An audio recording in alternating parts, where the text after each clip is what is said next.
안녕하세요. 덴탈빈 디지털팀 이수영입니다. 반갑습니다.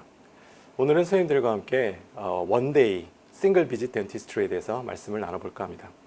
싱글 비짓 덴티스트리, 저희 치과 의사라면 누구나 꿈꾸는 가장 바람직한 이상이라고 할 수가 있겠습니다. 환자의 내원을 최소화하고 환자의 불편을 최소화해 주면서도 극대의 효과를 얻을 수 있고 병원의 입장에서도 가장 효율적인 그 병원 운영에 도움이 되는 것이라고 생각합니다. 제가 존경하는 조선의 두 임금님 중에 한 분인 정조 이산께서는 다음과 같이 말씀하셨습니다. 범인 물론 상하, 일일수료 일일사라고 하여 무릇 사람은 위아래를 막론하고 하루에 해야 할 일은 그날 끝마쳐야 한다라는 훌륭한 말씀을 하심으로써 저희 치과 의사들로 하여금 원데이 치료, 원비짓 덴티스트리에 아주 자극을 주셨다고 생각하면서 이 마음을 지금까지 최대한 실현시켜 보려고 노력하고 있습니다. 저희가 레진 치료를 할 때를 한번 생각해 보시죠. 저희 레진 치료할 때 마취한 다음에 캐리어스 제거하고 기타 필요한 조치를 취한 다음에 당연히 당일날 에칭하고 번딩하고 그다음에 레진 필링을 합니다. 그리고 물론 폴리싱해서 끝내겠죠. 걸리는 시간은 대충 치아의 개수에 따라 다르겠지만 대부분 30분 내서 1시간 이내에 대부분 끝나는 진료라고 할 수 있습니다. 세상에 어느 치과 의사가 레진 수복 치료를 하면서 하루는 프랩하고 그거 템포러리를 필링해 놓은 다음에 다음번 내원해가지고 템포러리 제거하고 그 레진으로 파이널 필링하는 그런 치과에서는 아마 거의 없을 것입니다.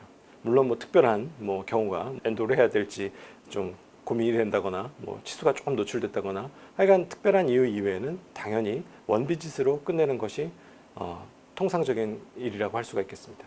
그런데 이런 경우는 어떨까요? 인레이 혹은 세라믹 인레이 혹은 크라운, 골드 크라운 이런 경우에도 원데이로 할 수는 없을까요? 실제로 이렇게 하기에는 기공 과정에서 혹은 진료실 과정 중에서 너무나 많은 시간이 걸립니다. 너무나 많은 시간이 걸리기 때문에 원데이로 하기에는 어려움이 따르는 것이죠.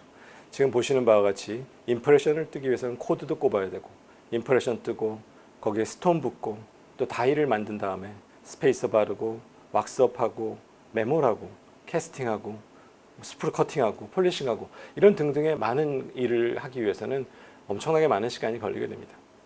또한 만약에 이것이 도제 수복을 해야 되는 상황이라면 PFM이라든지 혹은 올세라믹 크라운이라든지 이럴 경우에는 지금 말씀드린 것 이외에 더 부가적인 시간이 소요가 됩니다.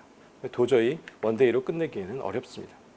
여기에 소요되는 것을 좀 자세히 보면 보시는 바와 같이 임프레션 뜨고 사실 임프레션 뜨는 데는 그렇게 많은 시간이 걸리지 않는다 손치더라도 이것을 원비짓으로 끝내지 못할 상황이라면 반드시 템포러리를 만들어줘야 되기 때문에 인레이 같은 경우에 클립으로 막을 수도 있지만 크라운급이 되게 되면 당연히 템포러리를 만들어줘야 됩니다.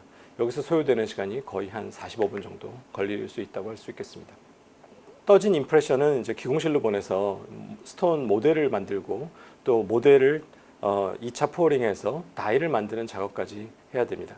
많은 시간이 소요됩니다. 스톤이 굳는 걸 기다렸다가 거기 다이를 만들기 위해서 핀 작업을 해야 되고 또 서윙을 해야 되고 그 다음에 무엇보다도 이것의 수복물을 만들기 위해서는 왁스업을 해야 되는데 왁스업을 해서 아나토미를 찾아가는 것은 시간이 많이 걸리는 일이라고 할 수가 있습니다. 일반적으로 숙달된 사람의 경우에도 보통 2시간 정도는 최소한 소요되는 일입니다. 그런데 이것보다 더 문제는 그 다음 과정에 있습니다.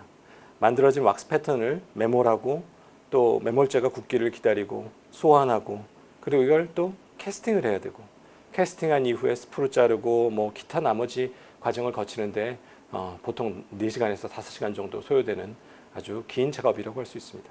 이 작업을 모두 합치면 거의 8시간에 육박하는 시간이 소요가 되기 때문에 원비짓으로 이런 골드 내지는 세라믹 인레이 혹은 크라운 물론 브릿지를 한다는 것은 굉장히 어려운 일이라고 할 수가 있습니다. 물론 예전에 제가 이제 근무했던 디지털이 많이 보급되기 이전의 환경하에서는 이 8시간에 걸쳐서 소요되는 이 작업을 하루에 한 적도 있습니다.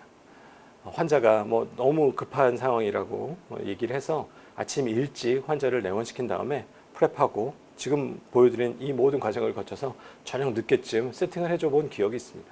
하지만 그거는 아주 특별한 경우에는 한 번씩 할 수 있는 일이지 루틴하게 우리가 할 수 있는 일은 아니라고 생각됩니다. 2015년에 미국, 일본, 브라질 등 5개국에서 조사한 바에 따르면 다음과 같은 재미있는 통계가 나왔습니다. 약 83%의 환자들은 될 수 있으면 한 번에 내원해서 그 진료가 마치기를 원하고요. 한 85%의 사람들은 2번 마취당하는 것을 굉장히 싫어합니다. 그냥 한 번에 마취해서 끝냈으면 좋겠다라고 응답을 했습니다. 그리고 약 50%의 사람들은 당연히 싱글 비짓 덴티스트리가 가능하다면 당연히 돈을 더 낼 의사가 있다고 얘기를 했고요. 그다음에 3명 중에 2명의 환자는 만약에 원 비짓으로 어디선가 치료를 해줄 수 있다면 자기는 병원을 그 병원으로 바꾸겠다고 하는 이런 설문조사를 한 적이 있습니다. 그런데 이렇게 원 비짓 덴티스트리를 하기 위해서는 몇 가지의 선행 조건이 필요합니다. 첫째는 약 2시간 정도 이내에서는 진료가 끝마쳐져야 됩니다. 환자가 병원에 내원해서 마취하고 그 이후에 세팅되는 이 모든 일련의 과정까지 2시간을 넘어서게 되면은 이제 환자가 좀 굉장히 지루해지고 또 마취도 이제 슬슬 풀려가기도 하고 여러 가지로 이제 당일날 끝내기엔 좀 어려운 상황이 되는 거죠. 사실 이 2시간을 넘어가는 그런 상황이라면 아무리 원데이에 끝내고 싶더라도 환자를 일단 보내는 게 맞다고 생각합니다. 진료실에서 혹은 대기실에서 이렇게 기다린다는 것은 환자나 의사나 굉장히 못할 일이라고 생각합니다. 그리고 무엇보다도 중요한 것은 아까 설문에서 말씀드린 바와 같이 이 마취를 또 하지 않아야 되기 때문에 마취가 되어 있는 상태에서 끝을 내기 위해서는 그래도 일반적으로 2시간 정도의 시간 내에 환자를 끝낼 수 있어야만 우리가 진정한 원비짓 덴티스트를 할 수 있다고 얘기할 수가 있겠습니다.